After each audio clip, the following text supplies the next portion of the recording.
Greetings, my friends. This is my first video of the year 2023, and I'm setting a goal for this year, and that is getting up to 15,000 subscribers. So if you like what you see, please subscribe, and if you've already subscribed, share this video, share this channel, if you will. Now, on my last video, I got this question, and it's a reasonable one. You guys say you don't worship gods, right? But you, Thomas, are one of the founders of the Sect of the Horn God. Is that a sarcastic name?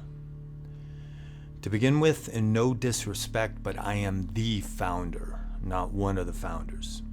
And second, this gives me an opportunity to address something I've been wanting to, not so much for you who asked the question, but for our members.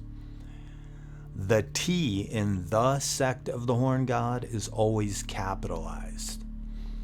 This is because way back when we first started, somebody had bought up the domain name Sect of the Horn God and attempted to sell it to us for $2,000. So I officially changed the name to the Sect of the Horn God. So, to you members, always capitalize the T in the. Thank you. Anyway, my answer to her question was, the Horn God is an archetype. Her response was, Thomas LeRoy, thank you for replying, and an archetype is like a symbol, so the term horn god is one of the symbols of the type of Satanism you follow?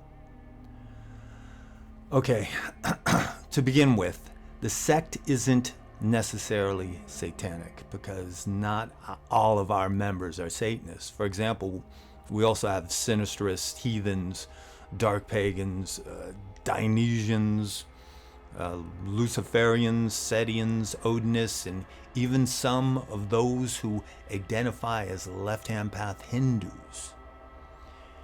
And to answer your question, archetypes are much more than symbols. Symbols are important. They speak the language of the subconscious, a language that's not always understood by the ego mind. Archetypes, on the other hand, are much more complex than symbols.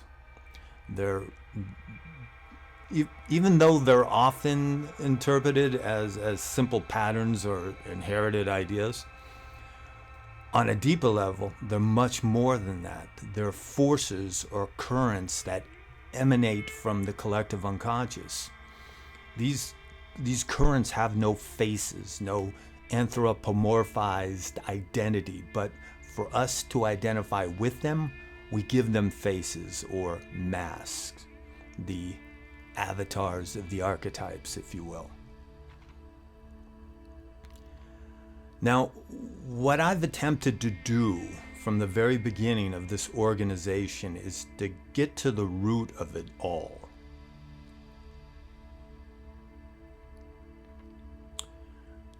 Do you ever wonder where all this came from? I mean, the occult in general. What are its roots? Now, I go digging not to debunk the legitimacy of the occult. On the contrary, in truth, I'm trying to reinforce it by finding that sound foundation.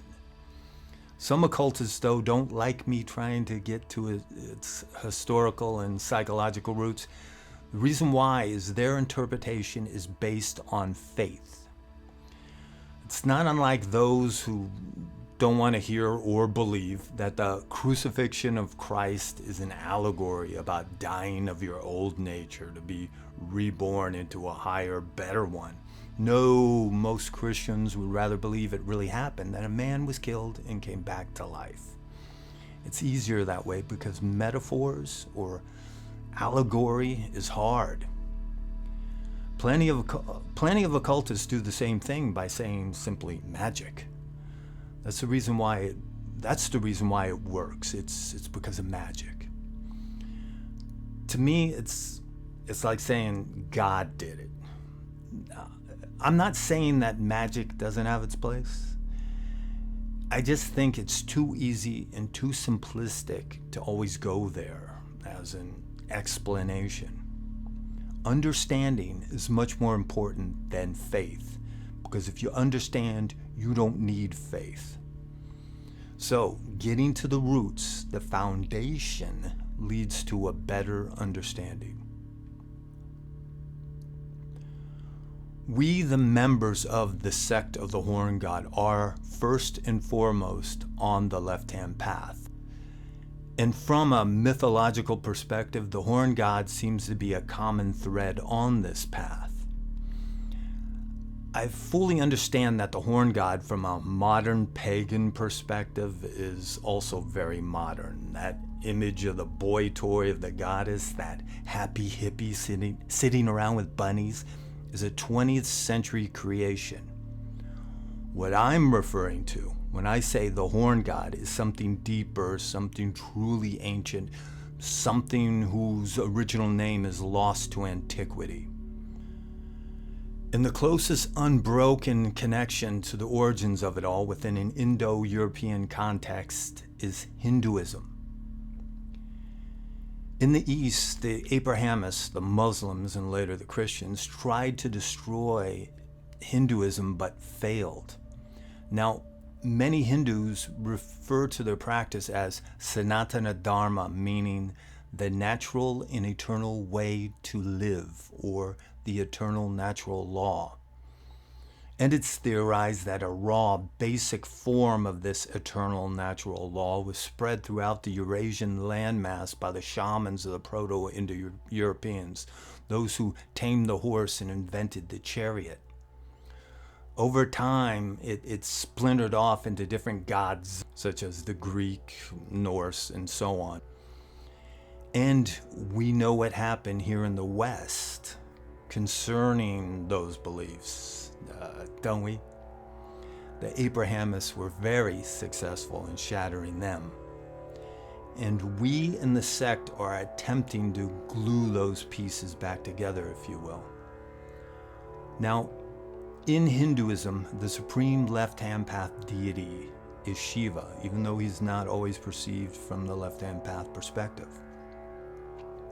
And a precursor to Shiva was or is Pashupati, a horned god.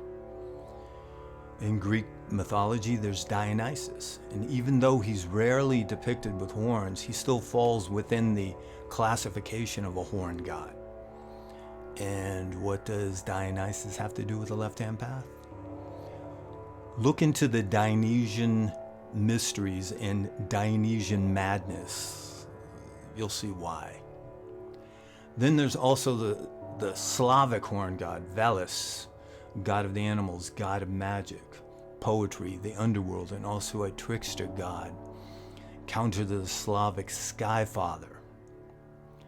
And we find similar characteristics in a very well-known god with horn god roots. That god amongst the Germanic peoples, called Wotan or Odin.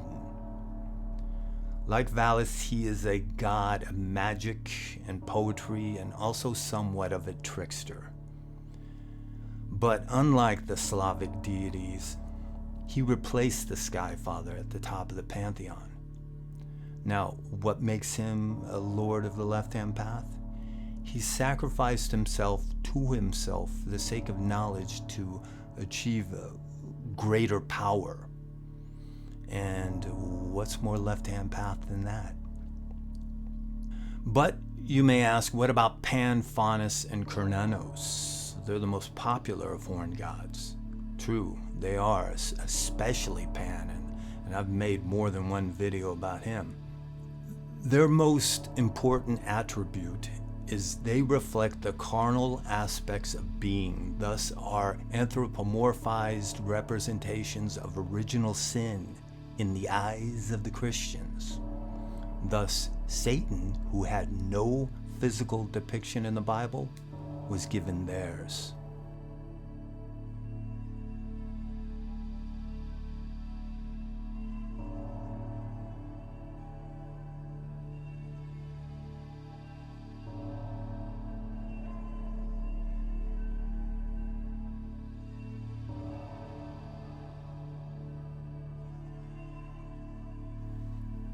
In conclusion, my friends, the horn god represents the primal power of nature, the human as animal, the beast within us all. He has been called the god of the witches, guardians of all things untamed, lord of shadows, master of darkness, and the devil by the church.